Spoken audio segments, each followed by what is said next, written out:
देखिए, अब मैं आप लोगों के बीच भारत के भाषा परिदृश्य पर चर्चा कर रहा हूँ। ठीक है। देखिए, आप लोगों को यह पता है कि संसार में लगभग 5000 भाषाएं और बोलियां बोली जाती हैं। 5000 भाषाएं और बोलियां बोली जाती है। यदि भाषा की संख्या एग्जैक्ट पूछा जाए तो वह 2796 है। और भारत की बात करें तो यहाँ लगभग 1600 प्रकार की भाषाएं और बोलियां बोली जाती है। भारत के संविधान की 8वीं अनुसूची में 22 भाषाओं को स्थान दिया गया है। ये बातें आप लोग अच्छी तरह से जानते हैं। कहने का मतलब भारत क्या है, एक बहुभाषिक देश है। ठीक है। और भारत में आपको हिंदी को, किनको, राजभाषा का दर्जा दिया गया है। संविधान के अनुच्छेद 343 के अनुसार हिंदी भारत की क्या है, राजभाषा है। कौन भाषा? राज्य नहीं, राजभाषा ना, या कार्यालयी भाषा, मुख्य कार्यालयी भाषा है। संविधान में कहीं यह उल्लेख नहीं है कि हिंदी भारत की क्या है, राष्ट्रभाषा है। हम लोग तो यही सुनते आए हैं कि भारत की राष्ट्रभाषा क्या है, हिंदी है। लेकिन संविधान में ऐसा कोई उल्लेख नहीं है। संविधान के अनुसार हिंदी को राजभाषा का दर्जा दिया है। तो यदि आपको क्वेश्चन में पूछे हिंदी क्या है, राजभाषा की राष्ट्रभाषा, तो आपको राजभाषा टिक करना है। और अंग्रेजी को भारत का सह राजभाषा या सह कार्यालयी भाषा माना गया है। किसको? अंग्रेजी को। यहाँ ध्यान देना है कि भारत में हिंदी को राजभाषा का दर्जा हासिल है, लेकिन हिंदी शास्त्रीय भाषा के अंतर्गत नहीं आती है। ठीक है। शास्त्रीय भाषाएं ऐसी भाषाओं को कहा जाता है जिनका इतिहास 1000-1500 साल क्या हो, पुराना हो।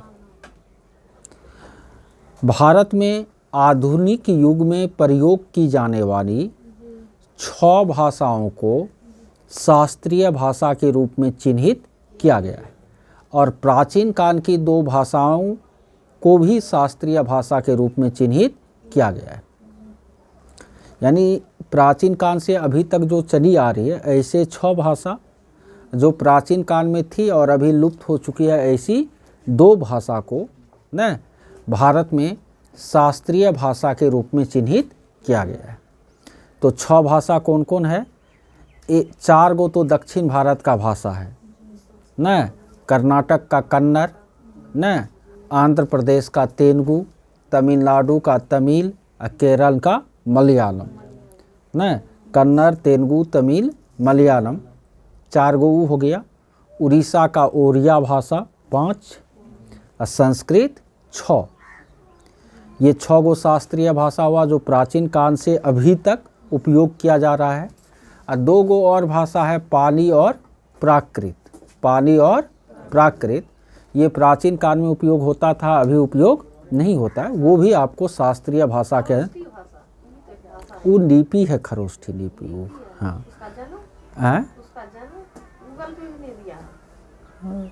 उतना काहे आप गूगल को खोजते हैं कुछ से कुछ, तब ना गूगल जवाब नहीं देता है ना।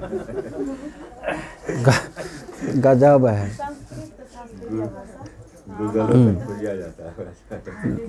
जो आखिर हमसे पूछ क्या रहा है ना। तो ये आपको शास्त्रीय भाषाएं हैं। विदेशी भाषाओं में लैटिन भाषा, ग्रीक या यूनानी भाषा, चीनी भाषा, ये सब भी आपको शास्त्रीय भाषा के अंतर्गत आती हैं। भारत के संविधान में 8वीं अनुसूची में 22 भाषा है। उस 22 भाषा में अंग्रेजी को शामिल नहीं किया गया, जबकि अंग्रेजी भारत के एक राज्य का राजभाषा भी है। कहाँ का? नागालैंड का। नागालैंड में इंग्लिश जो है ऑफिशियल लैंग्वेज के रूप में यूज होती है, मान्य है, वहाँ पर दर्जा दिया गया है।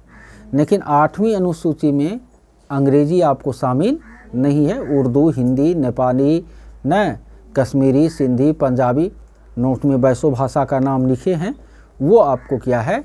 शामिल है। ठीक है, तो ये बातें आपको दिमाग में क्या करनी है? रखनी है।